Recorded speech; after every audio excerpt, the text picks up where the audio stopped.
The world is changing before our eyes. Natural disasters, civil unrest, health emergencies. Events like these have upended our everyday lives at an alarming pace. Now more than ever, we need clarity to follow God's path for His people. Join us as we tackle the hard topics in a fusion of discernment and hope.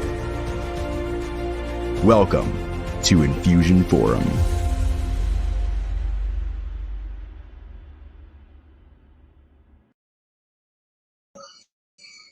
You are welcome to Infusion Forum this very evening. And tonight we have another edition of the Time With special programs. This evening we have a very special guest in our midst. And I pray and I know that at the end of the program you will be inspired as we learn from his experiences. Viewers and listeners, wherever you might be around the globe, I want to say welcome to tonight's edition of Time With. And today we have in our midst Pastor Daniel Opoku-Boateng. He is a Vice-President of the West Central Africa Division of Seventh-day Adventist and also the Ministerial Secretary of the West Central Africa Division of Seventh-day Adventist. Wherever you are, I want to welcome you to this special time where we can have time and spend with our guests. And may you be touched by his experiences. May you learn something new as you take a walk with God and as you progress in your ministry. Once again, you are welcome to Infusion Time With. And especially today, we are with Pastor Daniel Opoku-Boateng, Vice President and the Ministerial Secretary of the West Central Africa Division of Seventh-day Adventist. Once again, I want to welcome you to the program. The world is changing before our eyes. Natural disasters, civil unrest, health emergencies. Events like these have upended our everyday lives at an alarming pace. Now more than ever, we need clarity to follow God's path for His people. Join us as we tackle the hard topics in a fusion of discernment and hope. Welcome to Infusion Forum.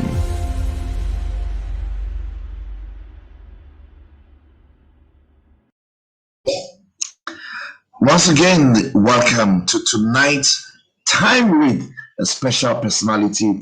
And the personality that we want to spend time with and learn from is none other than Dr. or Pastor Daniel Opoku-Boateng, Vice President of the West Central Africa Division and also the Ministerial Secretary of the West Central Africa Division of Seventh-day Adventist. Pastor Daniel Opoku-Boateng, you are welcome to tonight's edition of Time With. Thank you, Dr. Usudankwa, for having me. I'm happy to be with you tonight. Wow, that is good. It's good to have Pastor for tonight's program as we learn from him. Now, let me tell you a little bit. I was reading through his CV, and this is what he put there as his life objective. A self-motivated, people and result-oriented professional seeking to serve country and fellow human beings wherever and whenever possible. The primary objective in life and career is to restore dignity and freedom to humanity through dedicated and conscientious service education. Wow, what a life objective, Pastor. That is very, very interesting.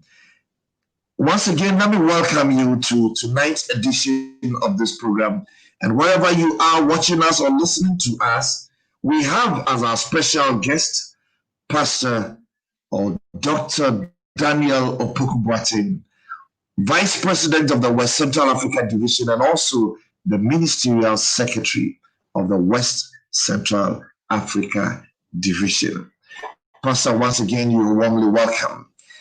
We would like to learn more about you. We'd like to know about you, and your listeners and your viewers really want to know who you are. So let us begin. We just want to have a little idea about your early beginnings. How did you become a Seventh-day Adventist? How has it been? Who was instrumental in your becoming a Seventh-day Adventist? Can you share that with us, please, Pastor? Yeah, growing up with my siblings and parents, we were in Sunyane in the Brong Ahafo region. I was still in the elementary school when one day I saw some people pitching a tent. And then I inquired about what was going to happen. And I was told it was the Seventh-day Adventists who were going to have an evangelistic campaign. That was in 1968. And that was the first time I heard about the Seventh-day Adventists. So when they were ready for the campaign, I decided to attend and know what was going to happen there. And then at the first night, I was impressed with what I heard. So the following night, I invited my mother to attend with me. And then the third night, she also invited two of her friends. In the end, my mother became a Seventh-day Adventist at the end of the evangelistic campaign. And because I was still young and still growing, I joined the church, but it was not until later years that I was baptized as an Adventist at Bekwai SDA Secondary School. So it was in Sunyane, 1968, when I became a Seventh-day Adventist. And instrumental in my conversion were Pastors M.A. Bediako and Japhet Aboka and their friend, Mr. Kwesi Opoku-Boateng. They took interest in me and they guided me. And eventually, I got to Bekwai SDA Secondary School where I learned more and more about the Seventh-day Adventists, and eventually leading me to the seminary, and then up as a minister of the Seventh-day Adventists. Wow, Pastor, that is very interesting. So just let me understand. You saw a group of people pitching up a tent somewhere in Sunyane, and then you just chose to go and listen to them, and you were just impressed. What was special about these people? What was it that really attracted you to the tent, and then what kept you attending the program night after night? Well, normally I tell people I walk to the Seventh-day Adventist Church because out of curiosity, I decided to be attending the meetings. I invited my mother and she invited others, as I have said. But the real thing that attracted me was one night, the preacher said that if somebody could give one text from the Bible supporting the fact that Sabbath is Sunday and not Saturday, the person will be given a big money. At that time, the amount that was quoted could buy a Peugeot 404, brand new Peugeot 404. So the next day, I went to my church pastor. I was a Presbyterian, and I was attending a Presbyterian primary school. I went to my pastor and asked that he should give me at least 3 texts so that I could claim that money. Because at the end of the challenge, I asked the pastor, if a small boy like me should bring the text, would he get the money? He said yes. And then when I talked to my pastor, he said, oh, he's the Seventh-day Adventist, don't mind him. I said, no, pastor, I really want the money. So you give me 3 texts. But try as I would, my pastor could not give me even 1 text. So I returned back to the meetings disappointed. But what really caught my attention is that throughout the town of Sunyane, nobody could come with 1 text from the Bible to claim that money. And that was what got me interested, really interested in my eventual conversion. Wow, that is very interesting. That's very interesting. I can imagine you going about with your pastor and trying to find out, please give me the test, because I need, especially like you said, that amount could buy a new Peugeot 404. Wow, those days that was a good car to have. And looking at the amount of money involved, certainly you were inspired to get the test and prove the pastor wrong so that you could get your money. That is very interesting. And then I'm just imagining that was in 1968. I'm just wondering how many of us here were alive on this earth by then. That is quite a long time ago. And then it's good to know that from that time to now, you have still kept your faith and still being in the Seventh-day Adventist Church to the extent that you have become a minister of the gospel. Very interesting. Pastor, we thank you for that. Can you tell us a little bit about your education from childhood up to now? How has it been like, so that we have an idea about your education, please? Yeah, I think I've been one of the very lucky people down here on earth. I started my formal education at the age of 6, and I spent 9 years in the elementary school, 3 years lower primary, 3 years upper primary, 3 years middle school. I sat for the common entrance and got admission to Bekwai SDA Secondary School, where I did 5 years toward the O levels and 2 years toward the advanced levels. And then I got to the seminary, Adventist Seminary of West Africa in Nigeria, where I spent 4 years toward my bachelor's degree in theology. From there, I was sent back to Bekwai, my alma mater, as a Bible teacher for 4 years. And after that, I went to the Seventh-day Adventist Mecca in terms of education. That is the Andrews University Theological Seminary, where I studied toward my master's in divinity. And from there, I was sent back to Bekwai for a year.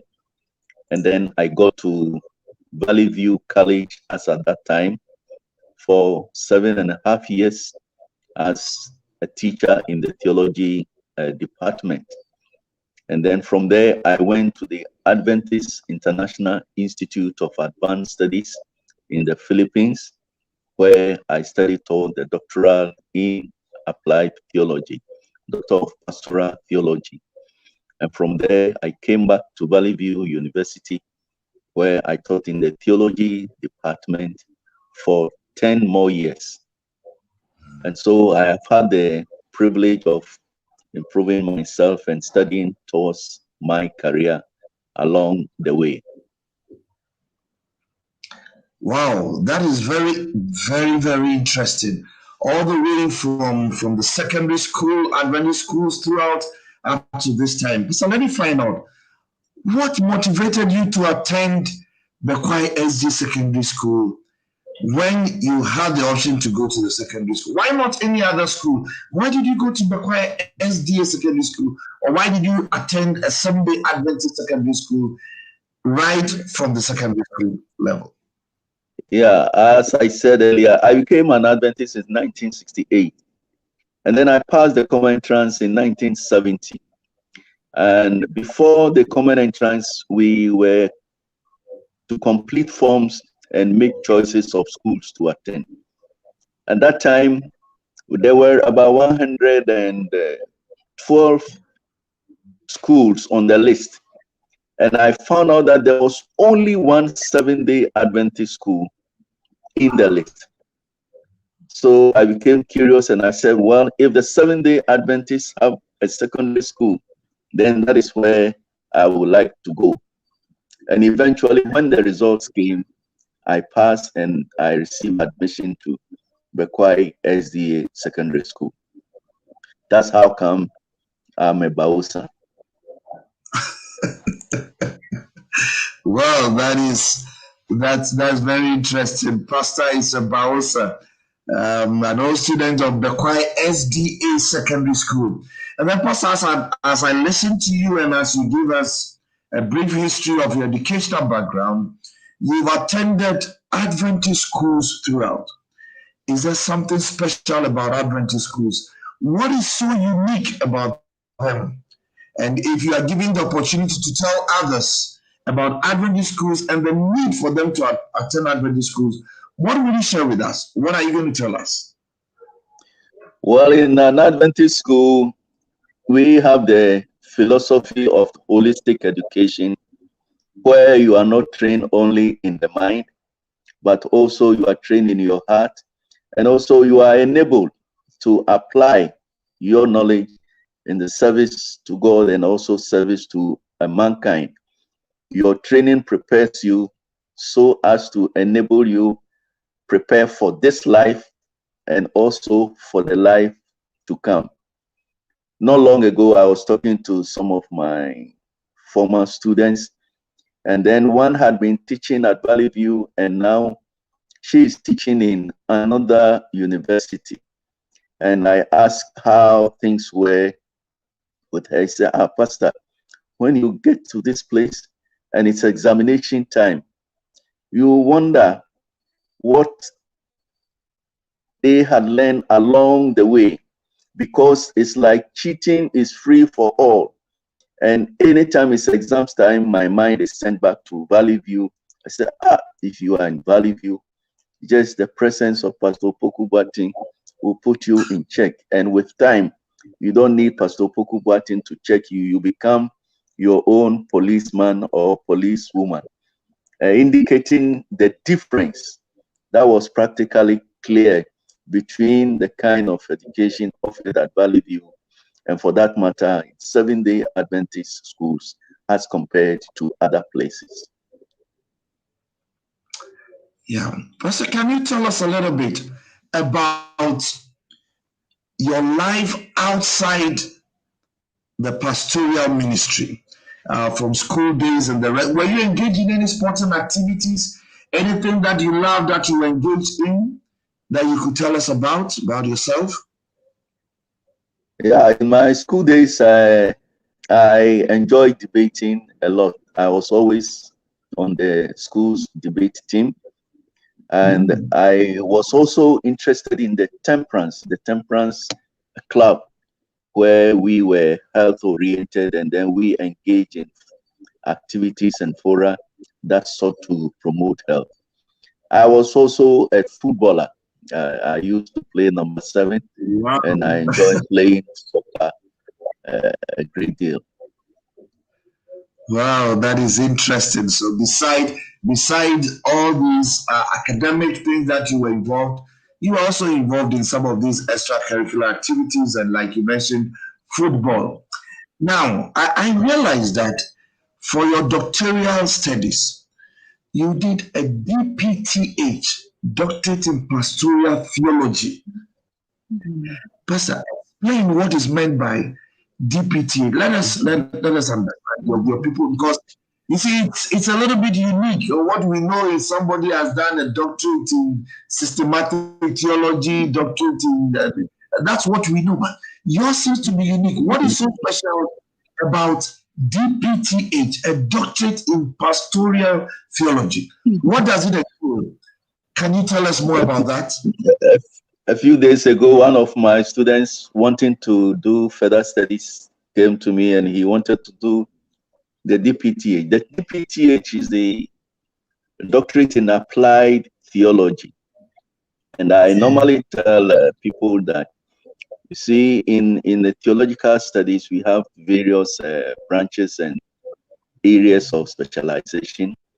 And like you said, we have the biblical exegete, we have the New Testament scholars, we have the Old Testament scholars, and then we have the systematicians, the systematic theologians, and we have the missiologists, etc., etc. In the DPTH, what we really do is we answer the question, so what? For example, if you read the story of Jonah and the people of Nineveh, you ask, so what has that got to do with me in my today contemporary setting? Or as I preached not long ago at the Accra City conference annual session, during the consecration, I related to the story of David and Joab and Uriah. And then I said, for me as an applied theologian, the question is, yes, there was all these atrocities perpetrated against Uriah by David through Joab. But what has that got to do with me today in my 2020 COVID pandemic day? And then I did the application of that story to our contemporary setting in our work as pastoral ministers.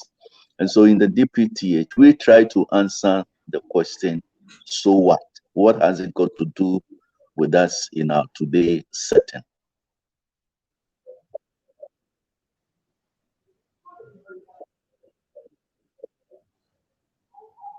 Wow, so that is the doctrine in the pastoral theology to answer the question, so what? Well, that is an insight, and especially for those who are into the area of theology and religion, it calls for more people for them to study in this area so they could help all of us, because we're talking about applied theology.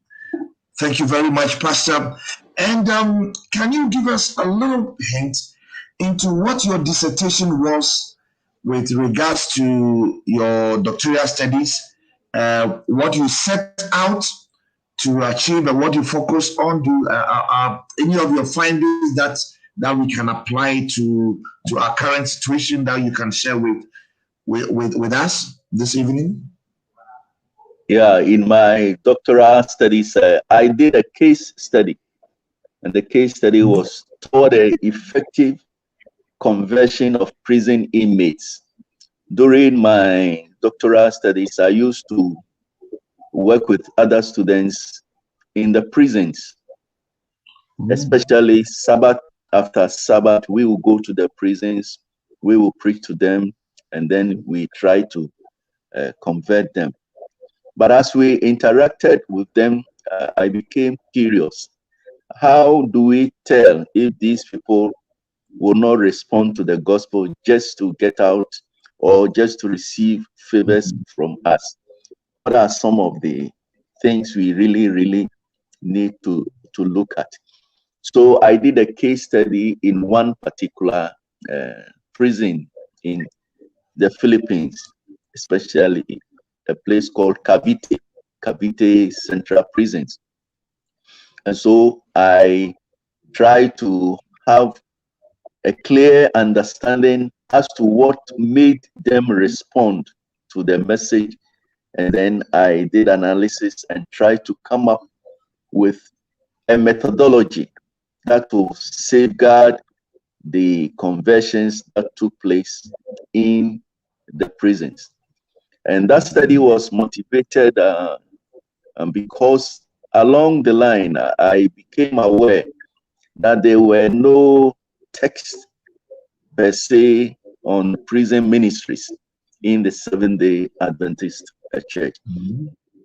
So my seat became one of the initial monumental works towards the conversion of prisoners and also towards the prison ministries work.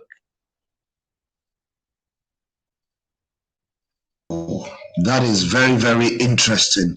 So those of us, or those of you who are into ministry, especially those focusing on prison ministry, you have one resource person that maybe you didn't know about, and that person is Dr. or Pastor Daniel Opoku-Boateng, who is currently the Vice President at the West Central Africa Division of Seventh-day Adventist, and also the Ministerial Secretary of the division as well.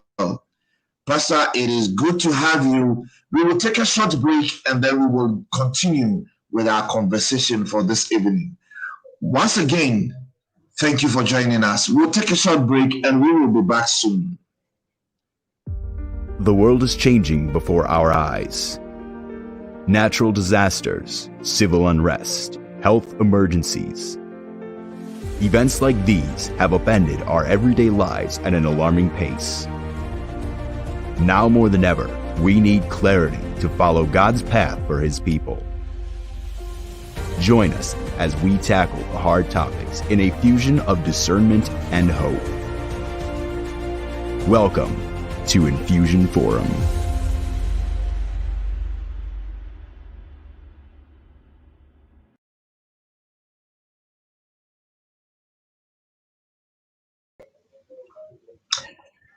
You're welcome once again to tonight's edition of Infusion Forum. Time with a very special person, and the person we're sharing our time with this evening is none other than Pastor Daniel Opoku-Boateng, Vice-President of the West Central Africa Division of Seventh-day Adventist, and also the Ministerial Secretary of the West Central Africa Division of Seventh-day Adventist. Pastor, once again, you are welcome, and thank you for your time that we could spend with you and learn more and more about you. This time, we want to go a little bit into your family life, and we want to know more about your family. Pastor, can you tell us about who you married to, about your family, the children and grandchildren, if any? If some of your children are still available, as in they might be spinsters or they might be bachelors, let us know. You never know what might happen. Pastor, let us hear from you. Well, like many Seventh-day Adventist pastors, I was lucky to find a beautiful Seventh-day Adventist lady who also happens to be a Baosan. She also attended Bekwai SDA Secondary School. She's Sarah Bobie originally, now Sarah Opoku-Boateng. Presently, she serves as the Shepherdess International Coordinator for the West Central Africa Division. In other words, we are in team ministry. Why I pay attention to the pastors and the church elders, she pays attention to the shepherdess, the pastor's wives, and the pastor's children, the PKs. The Lord has blessed our marriage. We have been married over 30 years now. We are blessed with 3 beautiful daughters, Florence, Gloria, and Francisca Opoku-Boateng. Florence is blessed with 3 children, 2 boys and a girl. And Gloria is also blessed with 2 children, a boy and a girl. Francisca, our last daughter, got married this COVID year in the month of July. So all my girls are married now, and we are blessed with 5 grandchildren. Wow. We thank God for that. And we thank God for the 3 ladies, and we pray that God will be with them and their families. And thank God for the grandchildren that you have as well. And we're also grateful to know about your wife and the work that she's doing to support you in your ministry. Now, Pastor, back to your professional work. Why did you turn out to be a pastor?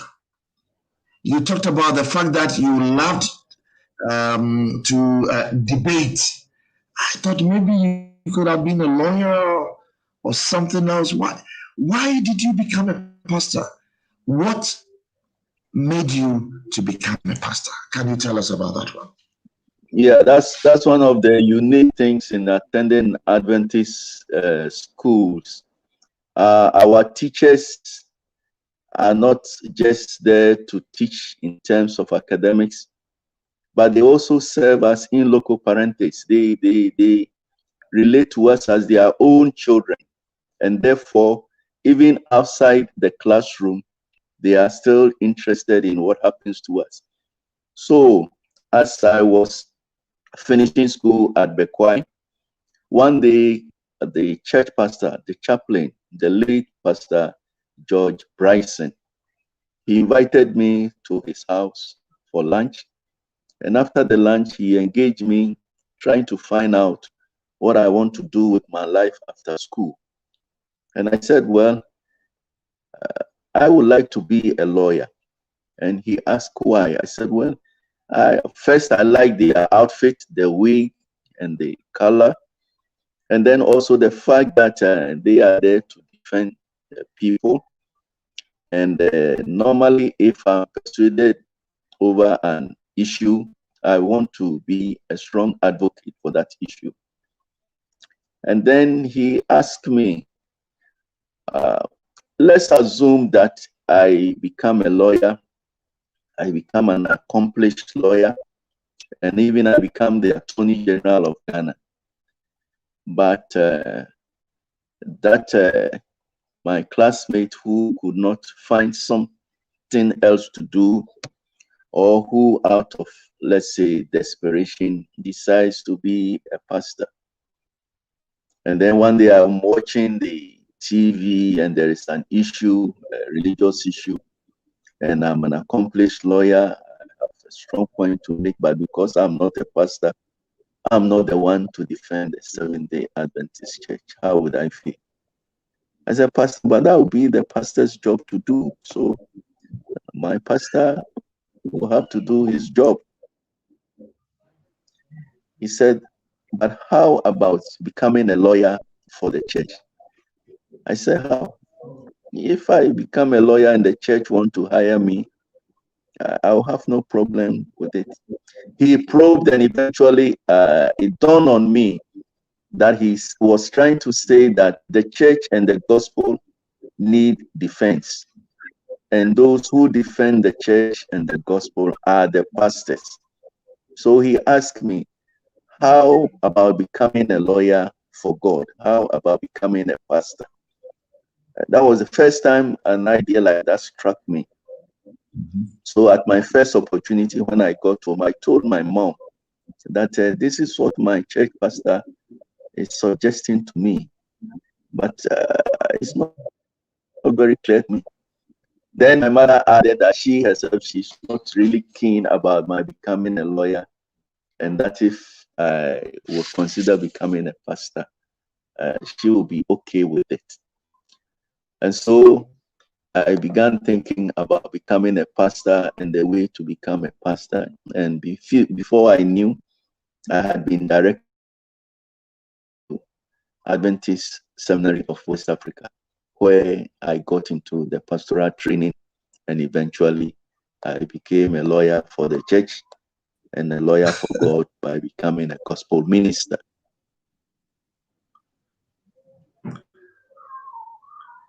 Well, that is very interesting.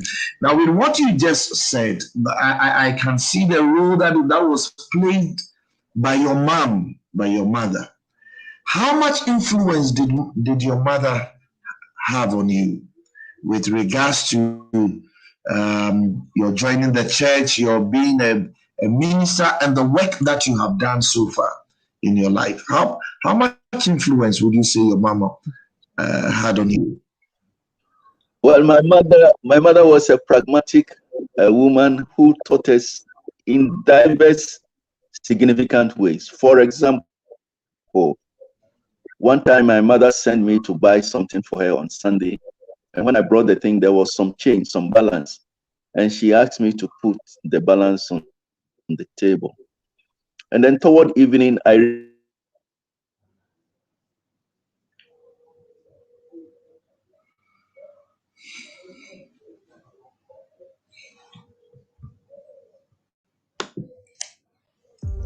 The world is changing before our eyes. Natural disasters, civil unrest, health emergencies. Events like these have upended our everyday lives at an alarming pace. Now more than ever, we need clarity to follow God's path for His people. Join us as we tackle the hard topics in a fusion of discernment and hope. Welcome to Infusion Forum.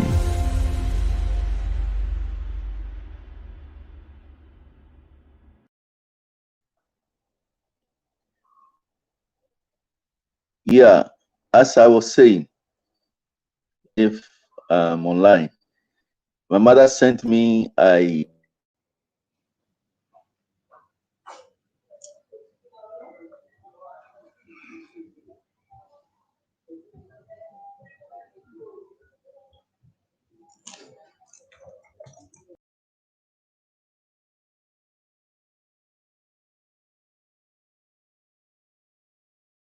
and put in my school uniform pocket.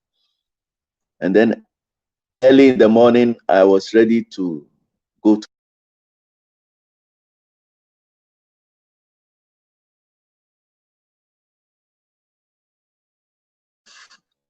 find the money from my pocket. It was not in my pocket. So I made a U-turn to come back home to look for the money. So when I came home, my mother asked, are you not the one who said you should be in school on time? I said, well, I am looking for my thing. She asked, what's that thing? I said, when I see it, I'll find it, mommy. Don't worry. But after a while, I could not find the money. So I became confused and I was searching frantically everywhere. Then at a point, my mother said, Opoku-Boateng.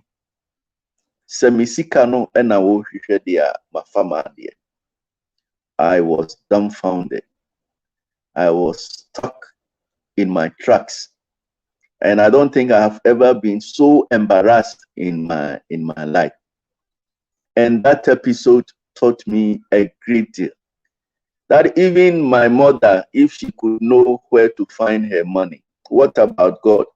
What if I should steal church money or I should steal church funds? Would God need anybody to tell him where to look for that money? That was one incident that my mother taught me a great deal. When I was appointed to go to Bekwai to teach and serve as a chaplain, she called me and said, Opoku-Boateng, nobody told you to be a pastor. It is you yourself who came and said you want to be a lawyer for God. Now, as you are going to the school, I want you to understand that you are not going there to misbehave with the young girls. Never think that you can have any sexual dealings with any girl and then tell her not to tell anybody. It will destroy your life, so be careful. And that had been with me throughout my pastoral career. She always will not take things for granted, but call you and counsel you. As we were growing, she used to tell us brothers should not have quarrels amongst themselves, and that we should always try to settle our disagreements peacefully and amicably and work together in a bond as brothers. And that also stuck with me.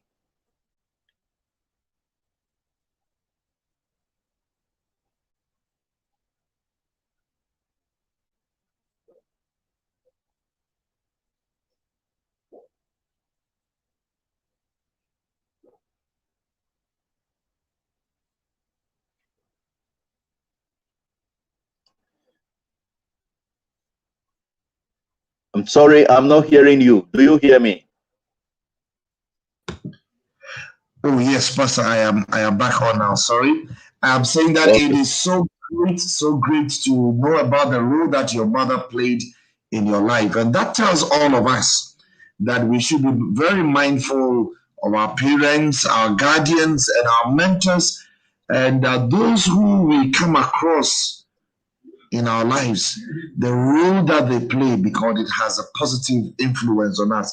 And we're so grateful for your mother, for this role that she played, and for all that you went through. That is very, very interesting. And we are grateful for that. Pastor, can you tell us something about your professional life? When I looked at your CV and what you've told us, you spent much of your ministry in educational institutions. What is so special about educational institutions?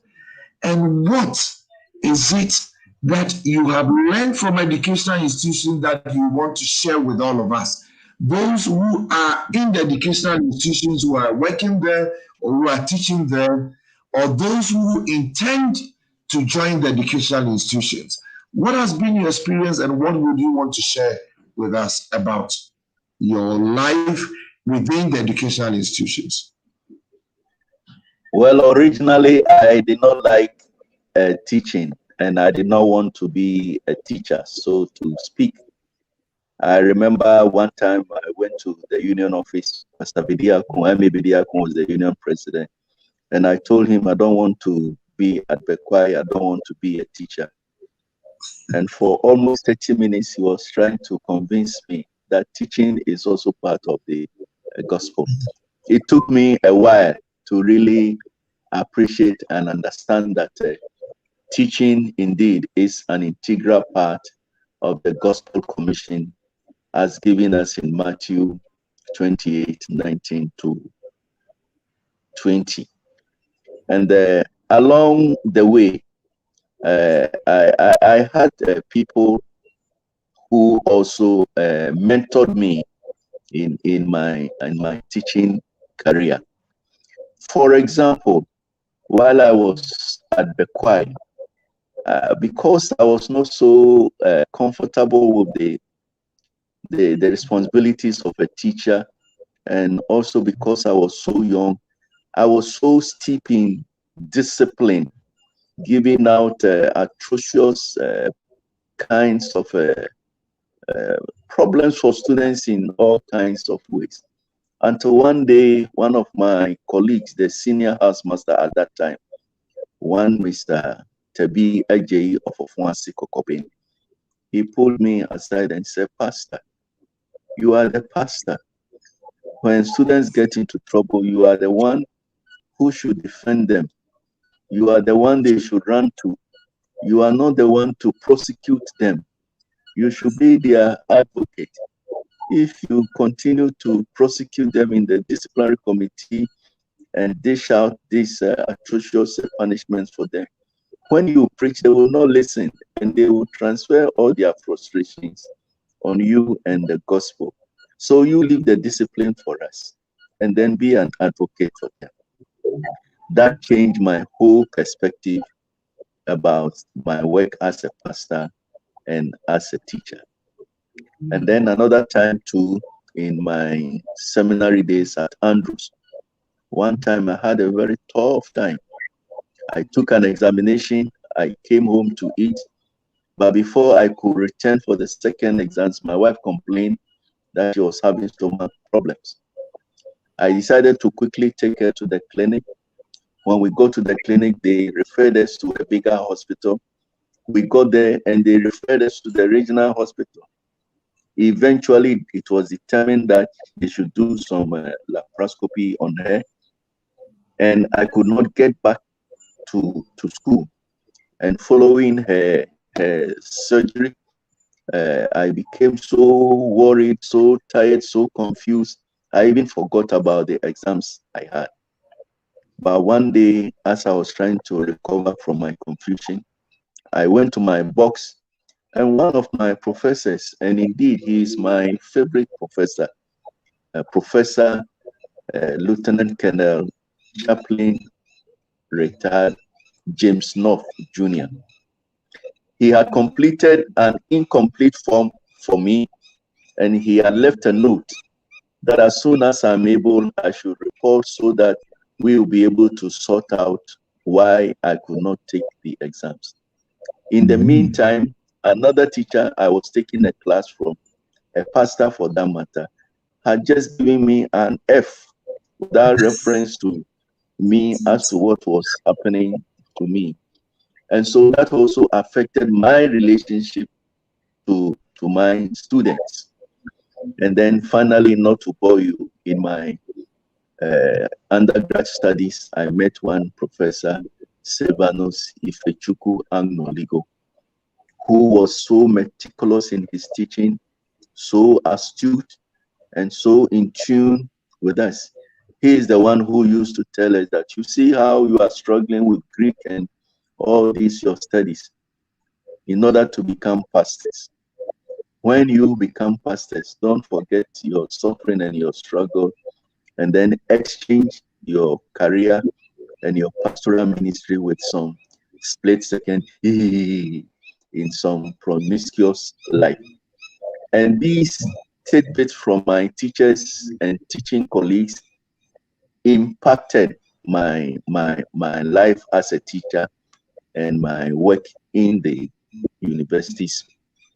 And then eventually I realized that all of these things were preparing me for the job that I have been doing in the past 10 years, serving as the Ministerial Secretary of the division, responsible for over 1,500 plus pastors and their wives and their children, and also the elders of the church in the 22 countries in West Central Africa division. So the teaching has gone a long way in making me an effective and efficient pastor, if you care. Thank you very much. That is something that all of us need to learn.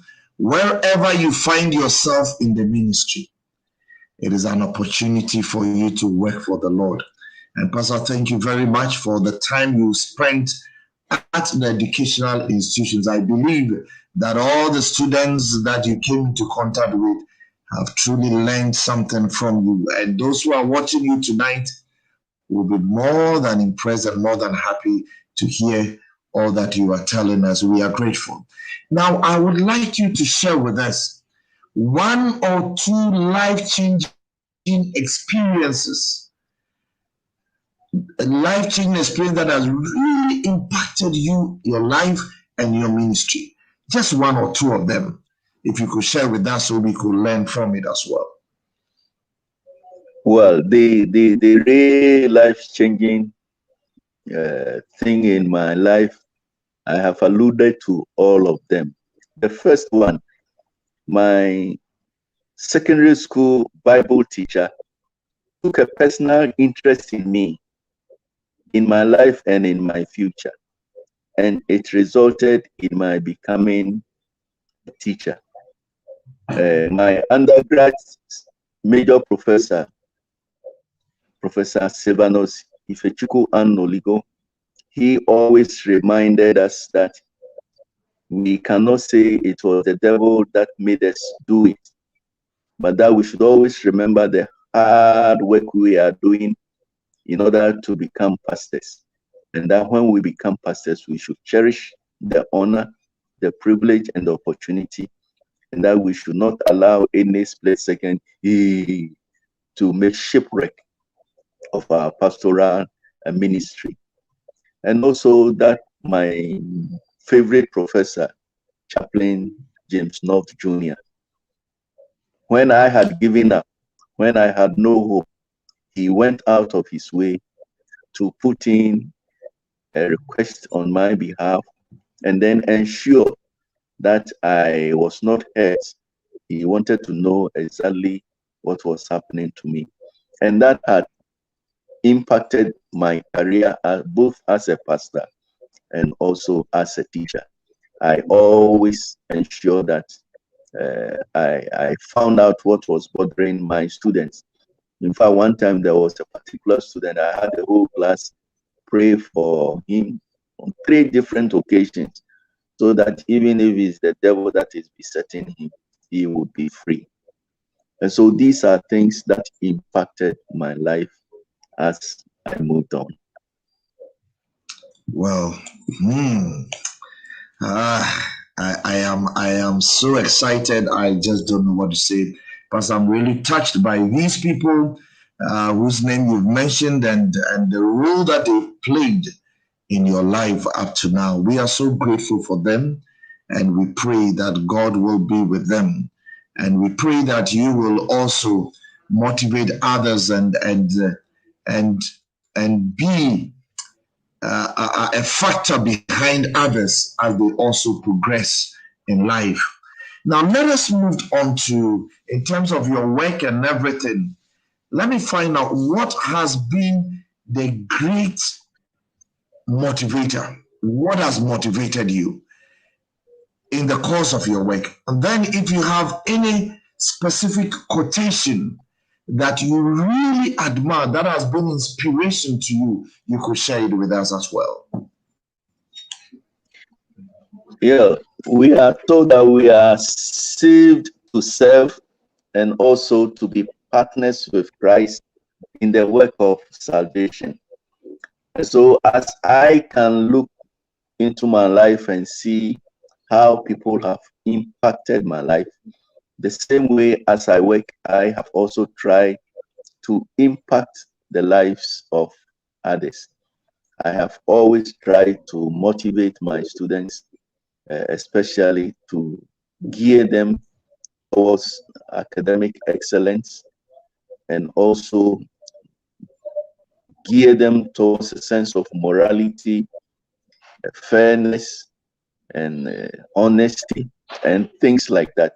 Those things that will make them worthy citizens. And as I teach, I always try to look out for those who are in pain, those who are in need, and those who stand to help to benefit from encouragement and what have you.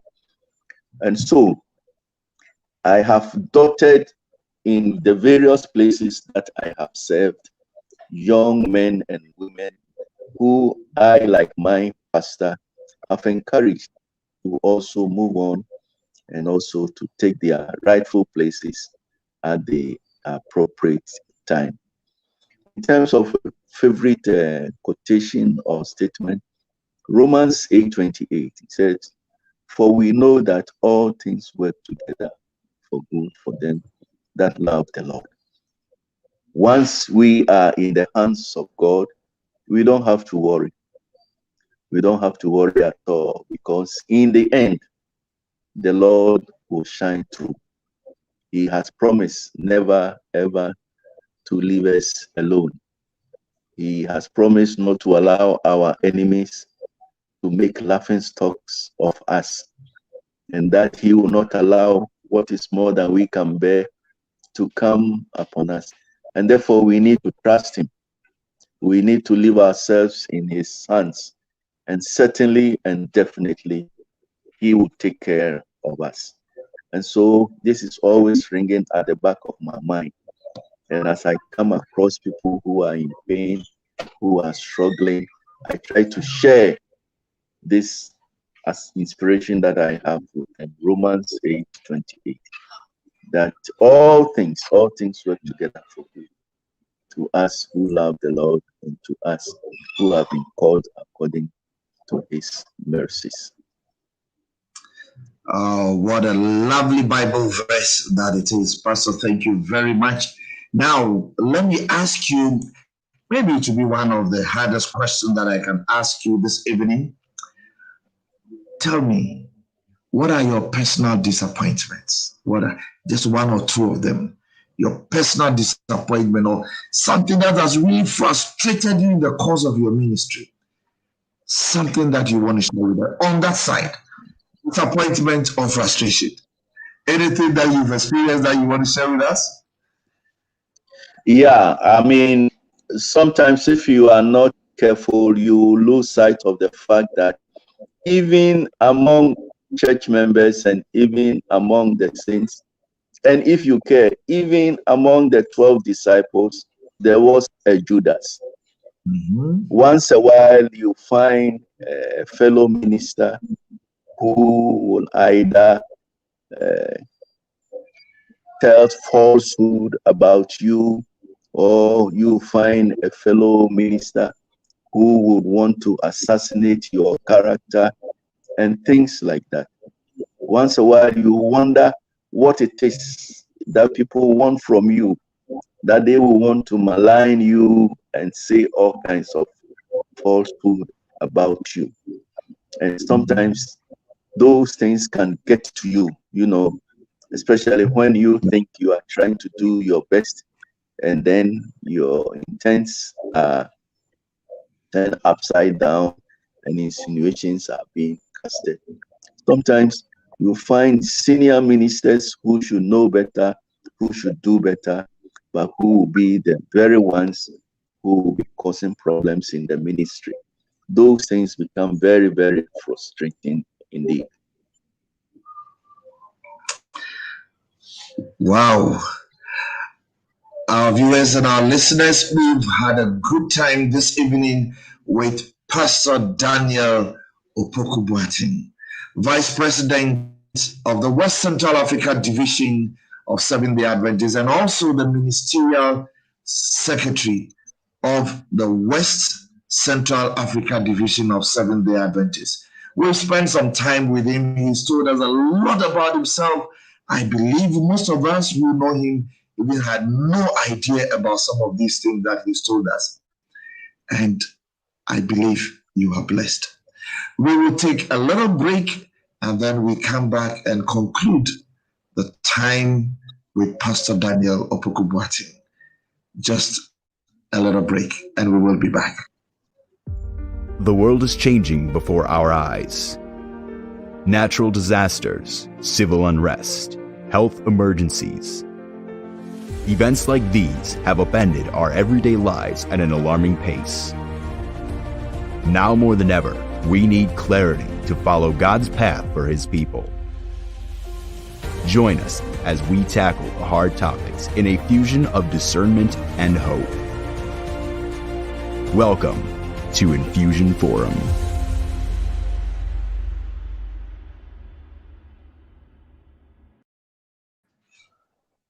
Welcome once again to the Infusion Forum. This evening, we're spending time with Pastor Daniel Opoku-Boateng.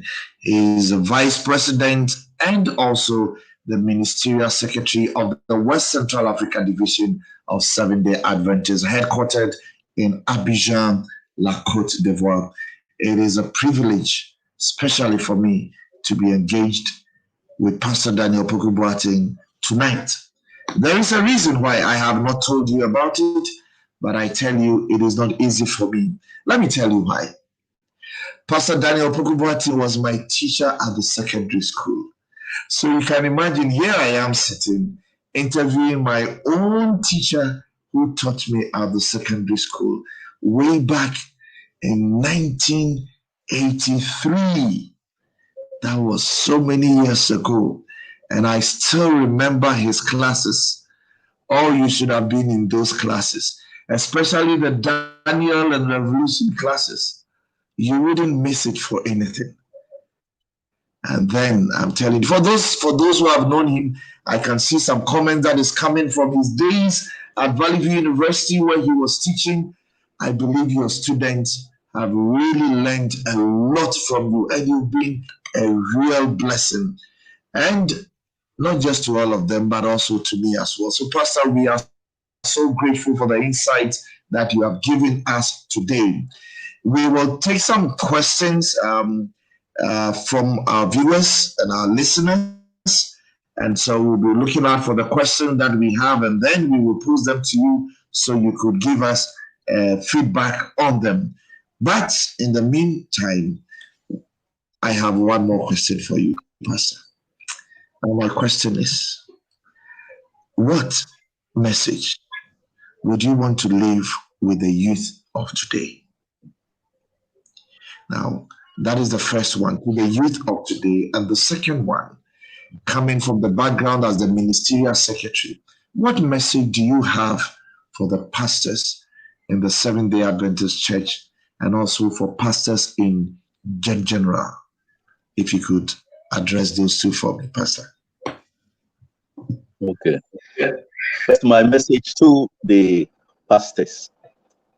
Over the years, as I taught pastors, I normally used to pose the question, true or false. About 90 plus pastors' children are not happy and satisfied with their status as pastors' children and wish they were not part of the parsonage. Invariably, always people will want to think that is true, but empirical research indicates that that's a fallacy, and that the majority of pastors' children are happy and they are doing their best for the church. And so none of my colleague pastors should entertain any fear that because they are pastors, while they are trying to help save the children of others, their children are going to be cast out or left out. In fact, at the consecration of the Accra City Conference session, I deliberately mentioned two pastors' children and honored them. I mentioned Mrs. Elizabeth Insia, who is the CEO of the Ghana Adventist Fund. This woman doing this illustrious work is not only the daughter of a pastor, but she is also married to a pastor. In fact, she represents the numerous pastors' children who are themselves married to pastors and who are at the same time contributing immensely to the work that we are doing at Seventh-day Adventist. And I also mentioned Mrs. Ellen Corley. I indicated that she had to make a tough decision to leave London and come down to Accra to be with her husband so that they can make a home. The result of that tough decision and why she deserves mentioning and honor is that presently her husband is not only an elder of the Seventh-day Adventist Church in good and regular standing, but with her support, her husband was a delegate to the session. Not only a delegate to the session, but he also ended up as a member of the nominating committee, playing a significant role in putting in place the leaders who are going to man the church for the coming 5 years. And the point to it is that if she had remained in London, chances are that the whole life of this fine gentleman could have been messed up. But because of her love for the church and her love for her marriage, she came down, and today we have a fine, illustrious church elder who is playing a very significant role in the church. Not only that, with her and her husband and their children, they become role models to the young pastors' children who are coming after them.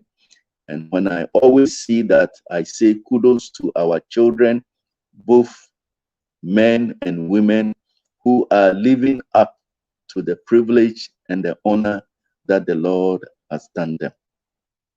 And then to the young people, I want to say that Scripture says, while we were clots of blood in the wombs of our parents, the Lord knew us. And therefore, the Lord has each and every one of them in his palms. He has an intent and a purpose for their lives.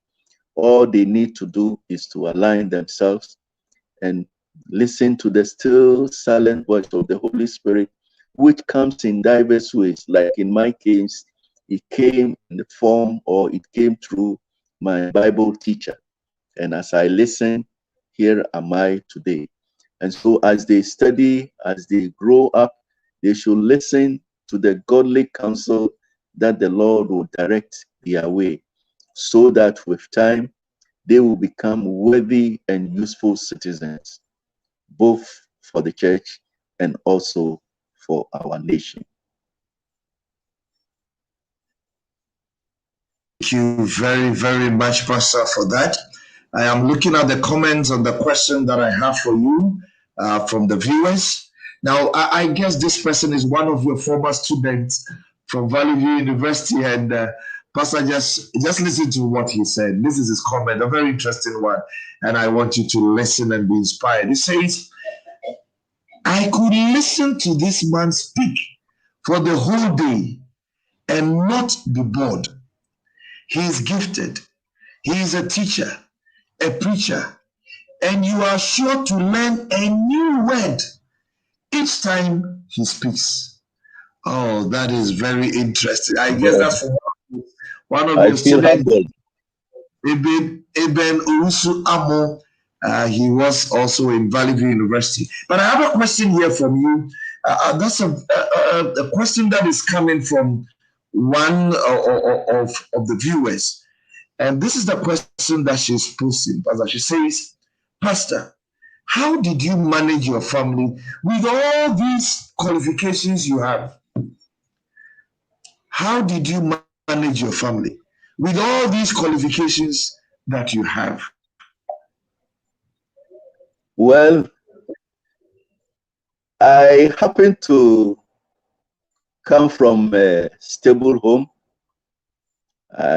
Those who are my close friends, I talk a lot about my dad, and I talk a lot about my mom. My dad, when we were going to the secondary school, myself and my immediate junior brother, he called us and he said, "Young men, this secondary school that I'm sending you to, you know, I did not have the privilege of going to secondary school. And as I'm sending you to that school, I'm sending you there to learn. If you go and follow any foolish boys and say, we will not eat, we will not eat, and you are suspended. At my age, I'm not going to beg any small boy headmaster to admit or readmit my children. Your uncles are at Kumasi Magazine. I will send you there so you become fittest instead of going to the secondary school." And so in school, when people are saying you keep reminding that you are reminded of what that told us. And so we always stay focused and we were in check. And then my mother too will be adding her own. So as my children were growing up, I spent time to talk to them. I took time to explain things to them. For example, one time I called my 3 girls and I said, "What if one day you find a truck in this house and we are packing our things out of Valley View? And the reason is that I have sexually harassed my secretary or I have behaved unsimilarly with one of the females." They said, "Daddy, don't say that. Daddy, Nyamin Pengu." I said, "Well, this has not happened, and you see, even the thought of it is making you feel embarrassed. That is the same way I will feel if you should one day come back from school pregnant, not married. So you need to pay attention. And as you don't want me to embarrass you, you too don't embarrass me." And those kinds of tidbits go a long way in helping them when they are confronted with challenges of life.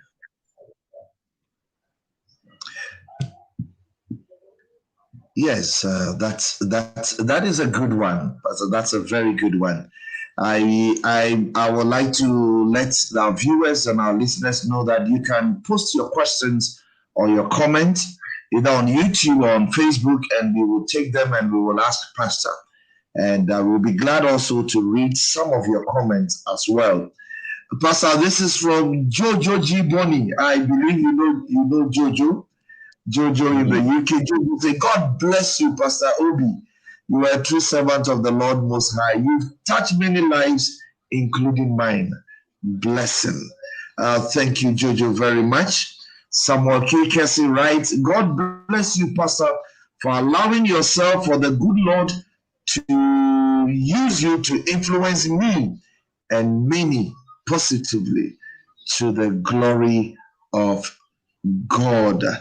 And Stephen Valentino Kuju writes, "Well done, Pastor, and God bless you." And so, to my viewers and to my listeners, like I said, you can post your comments and then your questions if you have any for Pastor Daniel Opoku-Boateng. Let me remind you again that tonight we've spent time with Pastor Daniel Opoku-Boateng, a Vice President of the West Central Africa Division of Seventh-day Adventist Church, and also the Ministerial Secretary of the division as well. He's been sharing with us his experiences from childhood up to now, his ministry, his family, what motivates him. And I love that section where he talked about the people who have influenced him greatly in his life. I believe you have been touched, and I believe that you have learned a lot as we have interacted with Pastor Daniel Opoku-Boateng. We will take our last short break, and then we will come and wind up our program for this very evening. The world is changing before our eyes. Natural disasters, civil unrest, health emergencies. Events like these have upended our everyday lives at an alarming pace. Now more than ever, we need clarity to follow God's path for His people. Join us as we tackle the hard topics in a fusion of discernment and hope. Welcome to Infusion Forum.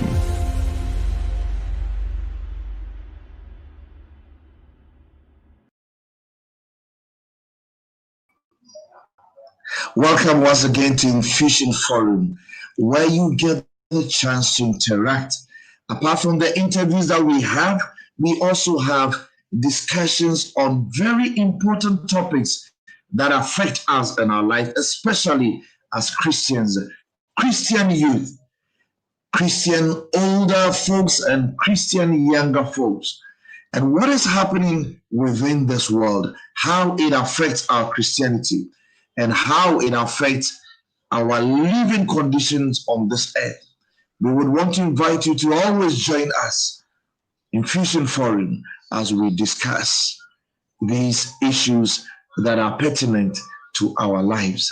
Once again, tonight we've spent time with Pastor Daniel Opoku-Boateng, Vice-President and Ministerial Secretary for the West Central Africa Division of Seventh-day Adventist Church.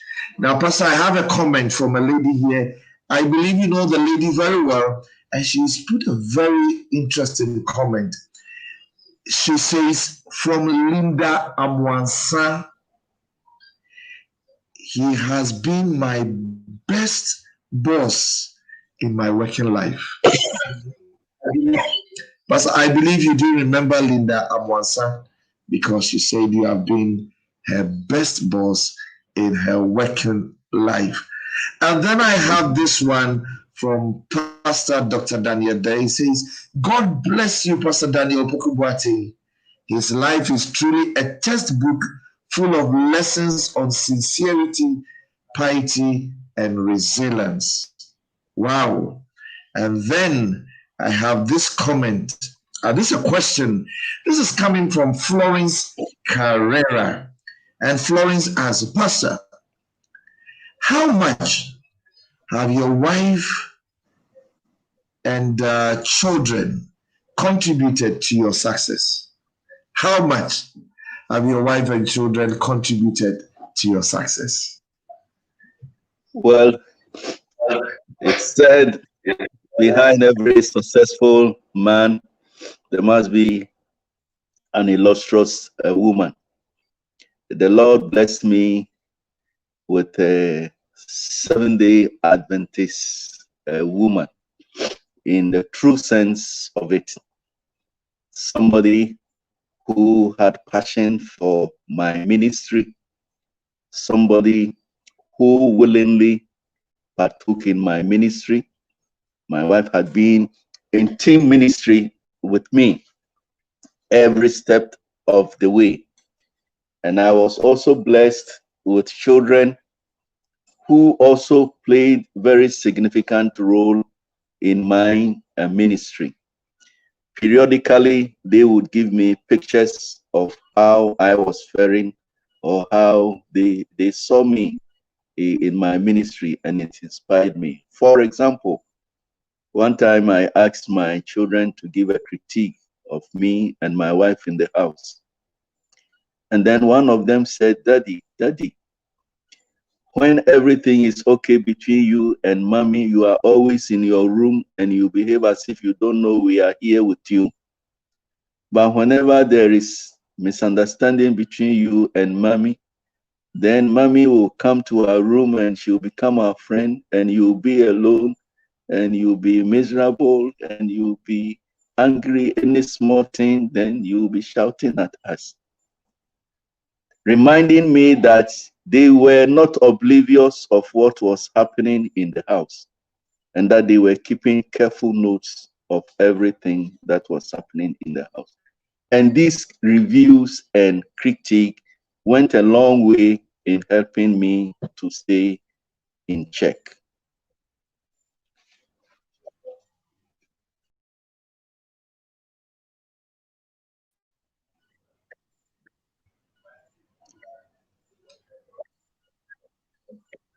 In other words, my wife and my children have really been my backbone and support in my ministry.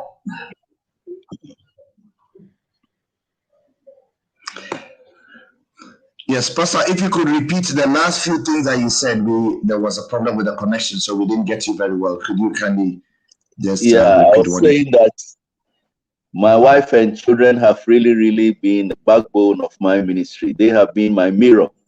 They have been the reflectors, giving me a feedback as to how I have been doing.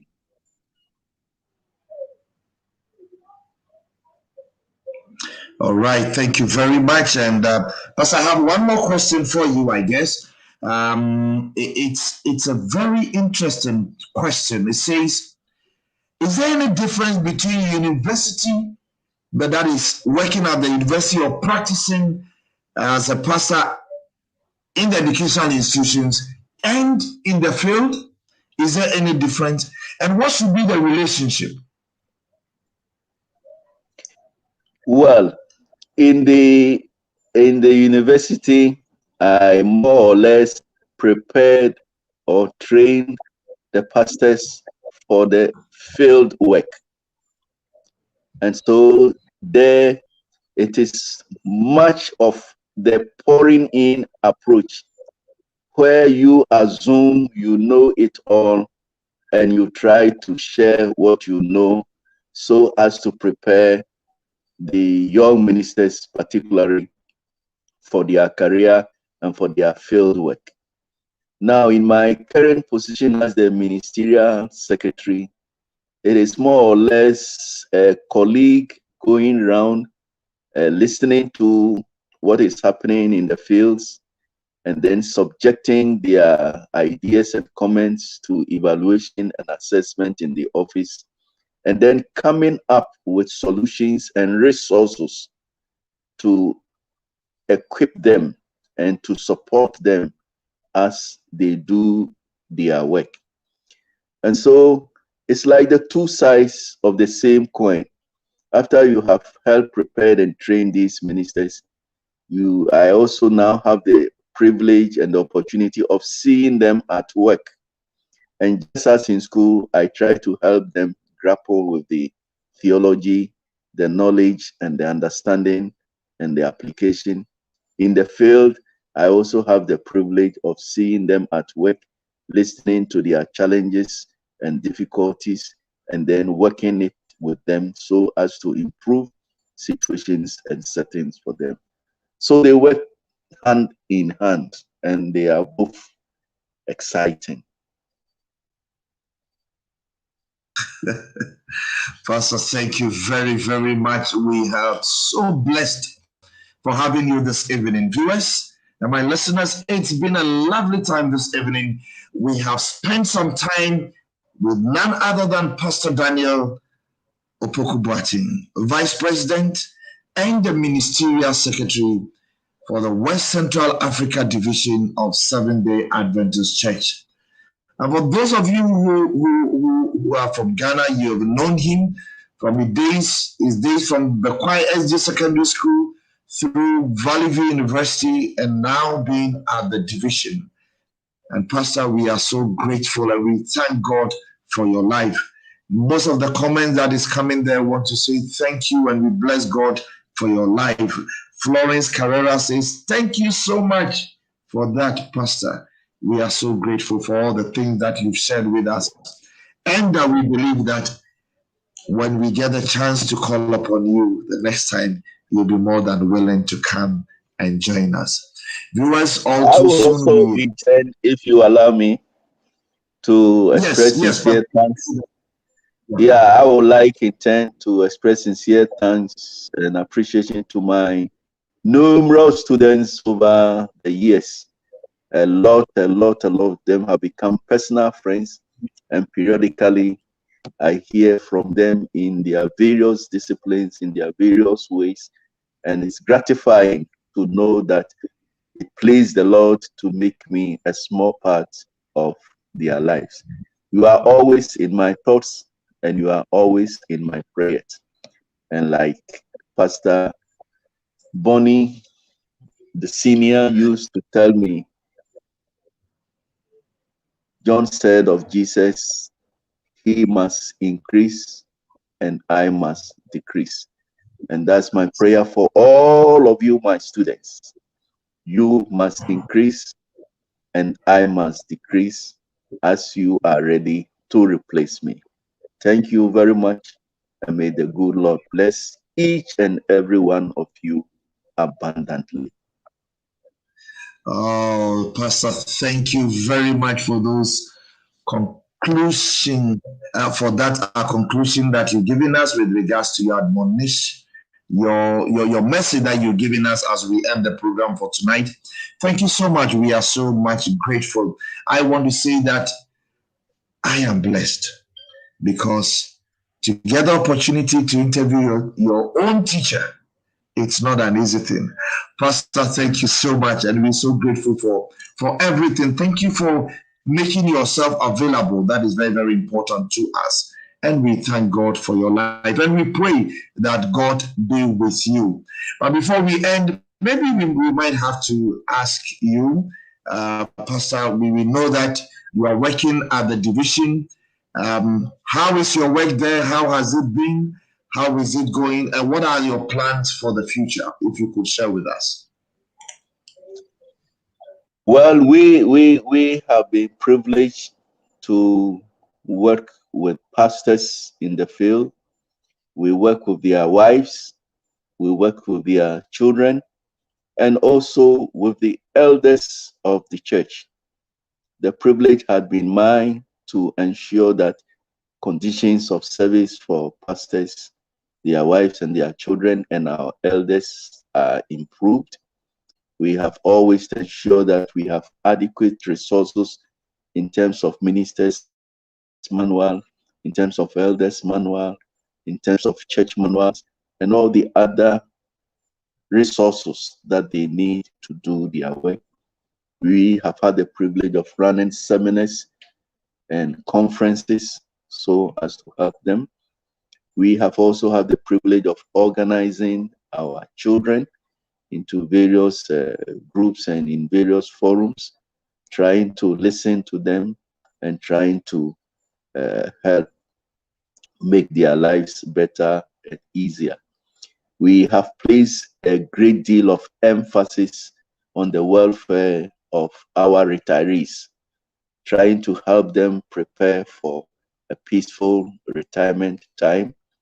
We have looked at their remuneration and we have hiked it up. And we have also put in place a policy ensuring that retirees are not exempted, are not excluded from the utility allowance that regular pastors are enjoying. And we have also tried to ensure that wherever and whenever a pastor's wife can be of service, attention must be given to them so that they will be taken care of. We have looked into the various complaints and concerns of pastors, elders, pastors' wives, and their children.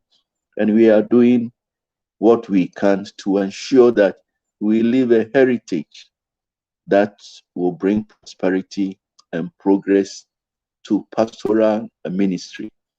We have been paying attention to our pastors in training in the seminaries, running internships for them, providing funds to assist, and also ensuring that their lives in the various university campuses are fine. We have streamlined the process from licensed minister to ordained minister so that pastors are not unduly kept marking time without being ordained. We have also ensured that there is continuous education for our regular and ordained ministers. And then for us, as far as our concern for pastors, it is from the seminary to the cemetery. And we take care of them and their wives and their children, as I have said. And if the pastor should pass on resting, we take care of the wife until she will also go and rest. And of course, our children are always very dear to our hearts. Very soon I will be on retirement. I'll be returning home to Ghana. I'm thinking of staying around Valley View, where where possible and where necessary, I can, on a volunteer basis, be part of seminars, symposiums, and conferences for pastors as much as I am able to do. It has been great serving the Lord. I have no regrets in terms of how far the Lord has brought me. All I say is to Him and Him alone be the honor and the glory. Great things He has done. And this sense of appreciation is coming from me, my dear wife Sarah, and my 3 beautiful daughters, now Mrs.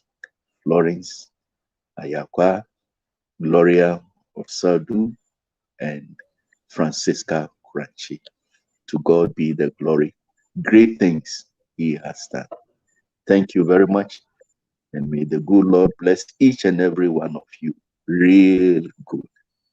Thank you again. Thank you very much, Pastor. This has been a lovely time here on the Infusion Forum. We've had the chance of interacting with Pastor Daniel Opoku-Boateng, Vice-President and Ministerial Secretary of the West Central Africa Division of Seventh-day Adventist Church. Viewers, we are so much grateful for the time you spent with us. We will come your way with another interview the following month, that is next month, as we begin the new year. You watch out for the posters which will be circulating online. Our prayer is that God will be with us, take us through the end of the year, and keep us safe even as we enter a new year. Once again, Pastor, thank you for your time. And to all our viewers, all those who could give the comments, all those who could ask questions, we say thank you and God bless you. This has been a time with Pastor Dr. Daniel Opoku-Boateng, and this has been Infusion Forum. May God bless you until we meet again another time. The world is changing before our eyes. Natural disasters, civil unrest, health emergencies. Events like these have upended our everyday lives at an alarming pace. Now more than ever, we need clarity to follow God's path for His people. Join us as we tackle the hard topics in a fusion of discernment and hope. Welcome to Infusion Forum.